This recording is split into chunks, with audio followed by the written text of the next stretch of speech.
اس کے بازو پہ گوشت ہے تو تیرے بازو پہ نہیں، اسے درد ہوتا ہے تو تجھے نہیں ہوتا، یہ تو نے کیا حرکت کی؟ بادشاہ کی گردن جھک گئی۔ قاضی کہنے لگے پکڑو اس کو باہر لے جاؤ اور اس کا بازو کاٹ دو، اس کا بازو کاٹ دو۔ ڈاکٹر اقبال کہتے ہیں جہاں کانپ رہا تھا سارا کچھ، وہاں خوشی کے شادیانے بجنے لگے۔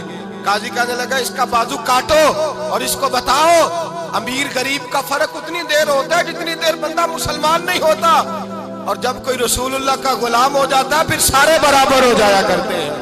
بندہ ہو صاحب ہو محتاج و غنی ایک ہوئے، تیری سرکار میں پہنچے تو سبھی ایک ہوئے، تیری سرکار میں پہنچے تو سبھی ایک ہوئے۔ اور اپنی ملت پر قیاس اقوام مغرب سے نہ کر، خاص ہے ترکیب میں قوم رسول ہاشمی، لے جاؤ کاٹو اس کا بازو۔ اقبال کہتے ہیں جب باہر لے جایا گیا بادشاہ کو تو بادشاہ نے گردن جھکائی۔ مستری کہنے لگا تو نے گردن کیوں جھکا دی ہے، اب کیا ہوا؟ تو بادشاہ سلطان مراد آنکھ کھول کے کہنے لگا بھول گیا تھا، غلطی ہو گئی تھی، بادشاہی کے تکبر میں آیا تھا، وہ جو تیرا ہاتھ کاٹا ہے وہ تکبر سے کٹ گیا ہے، اور یہ جو گردن میں نے جھکا دی ہے یہ میں نے اپنے نبی کے دین کی حد کے نیچے جھکا دی ہے، حضور کے قانون کے نیچے جھکا دی ہے، یہاں سزا لوں گا وہاں شرمندہ نہیں ہونا چاہتا۔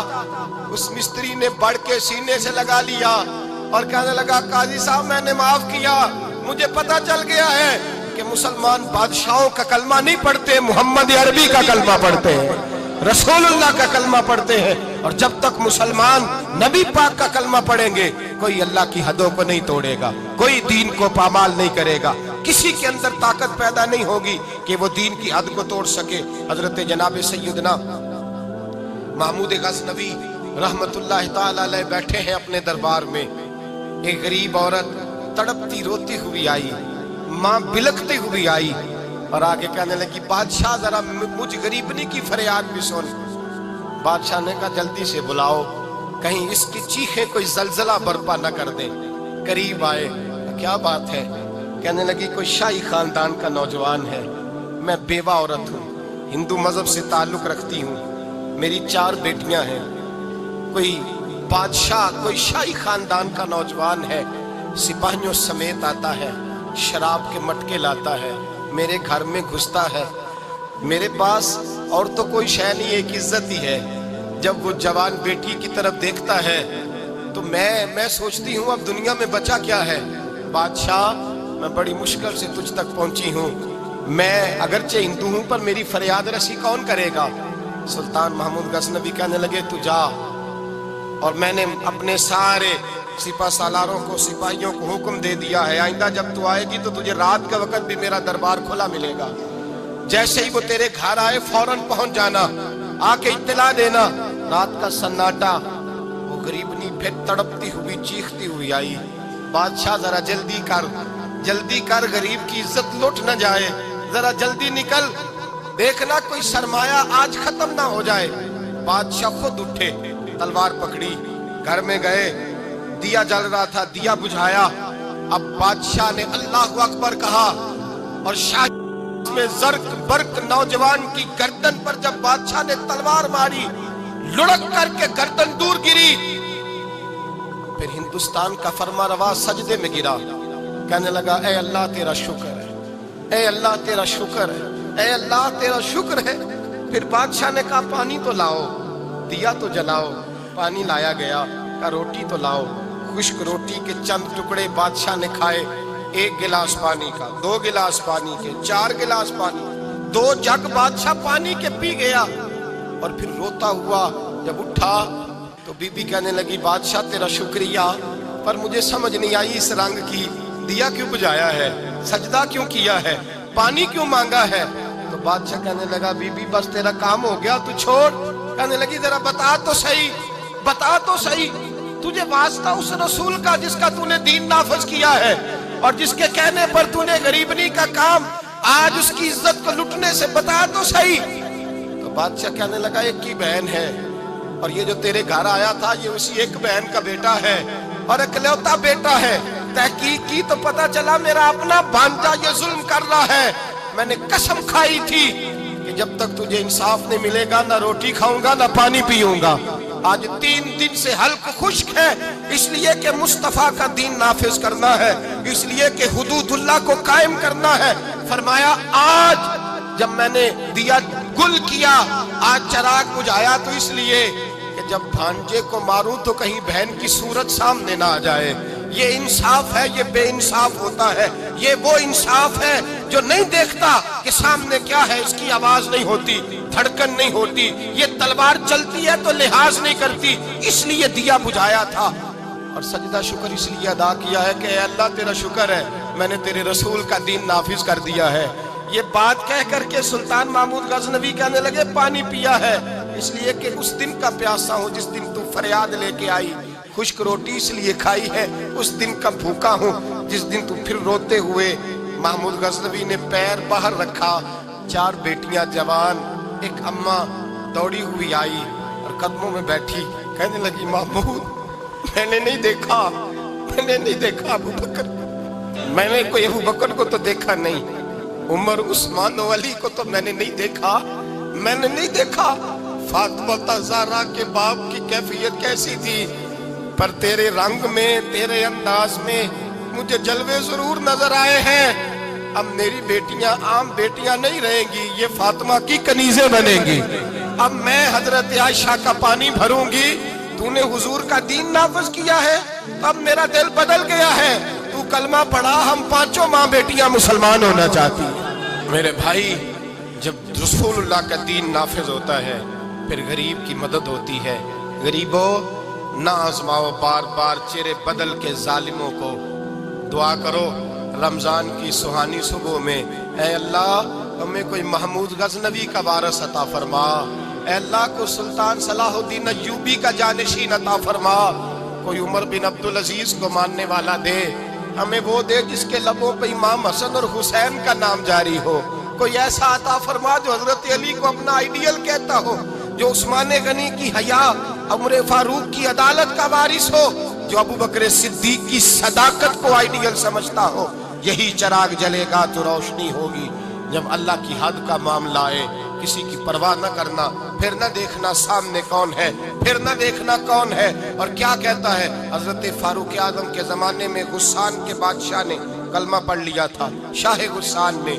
آج تو مکے اور مدینے میں بھی حالات بگڑ گئے، اب تو پیکج ہوتے ہیں حج کا، ایک وی آئی پی، ایک وی آئی پی، ایک عام، ایک اکانومی، اب تو وہاں بھی پیکج ہیں، اب تو وہاں بھی امیر آئے تو ان کے لیے الگ رستے ہیں عرفات اور منا جانے کے لیے۔ حضرت عمر کا زمانہ تھا، غسان کے بادشاہ نے کلمہ پڑھا، لمبا جبہ پہن کے طواف کعبہ کر رہا تھا، ایک غریب کا پیر جبے پہ آ گیا، غریب کا، مجبور کا، غلام کا۔ بادشاہ نے پلٹ کے تھپڑ جو مارا تو مجمع میں خانہ کعبہ کے سائے میں غریب رونے لگا، اور حضرت عمر کے پاس گیا، کہنے لگا میں رسوا ہو گیا اور سرے طواف رسوا ہو گیا، اے عمر اللہ کے گھر آ کے بھی میری رسوائی ہوئی۔ حضرت عمر نے غسان کے بادشاہ کو بلا کے کہا کہ اسے بدلہ دے، اسے راضی کر یا بدلہ دے۔ کہنے لگا عمر اب میں اسے بدلہ دوں؟ آپ نے فرمایا یہ میرے نبی پاک کا دین ہے، یہ حضور کا دین ہے، یہ نافذ ہوگا، یہ امیر غریب کے لیے علیحدہ علیحدہ نہیں، اسے بدلہ دے، یہ تجھے تھپڑ مارے گا، تجھے کھانا پڑے گا۔ اس نے کہا اگر میں ایسا نہ کروں تو آپ فرمانے لگے پھر میں عمر ہوں، پھر میں تجھ سے کرواؤں گا، تجھے کرنا پڑے گا، تجھے یہ کرنا پڑے گا، میں کرواؤں گا۔ حضرت سیدنا عمر فاروق نے کہا ایک رات کا وقت ہے تیرے پاس، یا اسے راضی کر لے یا سویرے اسی طرح طواف ہوگا، اسی طرح مجمع ہوگا، اور طواف کی اس جگہ جہاں تو نے تھپڑ مارا تھا یہ تجھے تھپڑ مارے گا، اور سارا زمانہ دیکھے گا کہ رسول اللہ کا دین کیسے نافذ ہوتا ہے۔ تجھے تھپڑ کھانا پڑے گا، مار کھانی پڑے گی۔ اللہ اکبر۔ جب سیدنا فاروق اعظم نے اسے یہ کہا، ایک رات سوچنے کا وقت لیا، اس نے راتوں رات سامان اٹھا کر کے واپس بھاگ گیا، عیسائی ہو گیا۔ ایک آدمی نے کہا عمر اتنا بڑا بادشاہ تھا، اس کے پیچھے کتنے لوگ مسلمان ہوتے، مال خزانہ میں کتنا نفع آتا، یہ ہوتا وہ ہوتا۔ حضرت عمر کہنے لگے چپ کر جاؤ، نہ مال چاہیے، نہ زیادہ تعداد چاہیے، نہ بادشاہ چاہیے، ہمیں تو اپنے مصطفیٰ کا دین چاہیے، ہمیں تو رسول اللہ کا دین چاہیے، اس سے زیادہ ہمیں کسی چیز کی حاجت نہیں۔ بھائی یہی چراغ جلے گا تو روشنی ہوگی۔ رسول اللہ کے دین کی حد کے معاملے میں کسی کی پرواہ نہ کریں۔ جب آپ کو واضح قرآن کی آیت مل جائے، جب حدیث مبارکہ واضح مل جائے، پھر اپنی رائے پہ پھر اس پر اپنی رائے کو نہ ڈالیں، تھوپے نہ، پھر یہ نہ دیکھیں میں نے گھر بچانا ہے، میں نے فلاں چیز بچانی ہے۔ بس اللہ تبارک و تعالیٰ کی حد کا جہاں معاملہ ہے، میں نے شروع میں کہا تھا ہر رشتہ توڑ دو، ہر تعلق توڑ دو، اپنا آپ بھی ٹوٹتا ہے تو توڑ دو، لیکن دیکھنا کہیں رب رسول کی حد نہ ٹوٹنے پائے۔ یہ حد کبھی نہیں ٹوٹنی چاہیے۔ دین اسلام کی جو حدود اللہ اور اس کے رسول نے متعین فرمائی ہیں ان کو کبھی نہیں ٹوٹنا چاہیے۔